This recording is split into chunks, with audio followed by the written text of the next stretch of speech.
Hello लोगोफोर, good morning. गिबियावनो फुंबिलिनि गाहाम हामलायनाय गासैनिसिमबो बावहरनाय थाबाय। दा आङो नै फिल्डआव फैदों। नैबेनो फिल्डआ जोंना जारगामि फिल्ड। माने मा होनदों, प्रेक्टिस खालामनो फैदों आरो मोनसे माने इन्टारभिउ फैगासिनो दं नालाय आसाम पुलिसनि।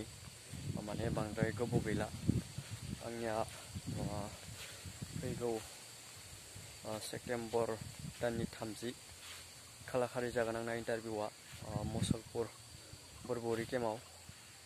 ओंखायनो माने बिराद हेभि प्रेक्टिस खालामनो गोनां जादों। माने रानिंआनो जायाखै आरो प्रेक्टिस खालामबाय थाबाबो रानिंआनो फैयाखै। बेखायनो दिनै फुङावनो फैदों प्रेक्टिस खालामनो। लोगोफोरा मोनफैजोबथ'वाखै। दासो आंजों साथाम फैदों, बिसोर जिरायनानै दङ। लोगोफोर सोरनाबा सेप्तेम्बरनि 30 खालार खालि इन्टारभिउ आसाम पुलिसनि इन्टारभिउआ दङब्ला आंनि इउटुबाव कमेन्ट बक्सआव कमेन्ट हरबानो जाबाय। माने आङो दा रावखौबो लोगो मोनथ'वाखै।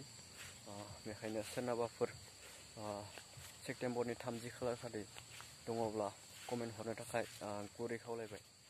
गोजोन्थों।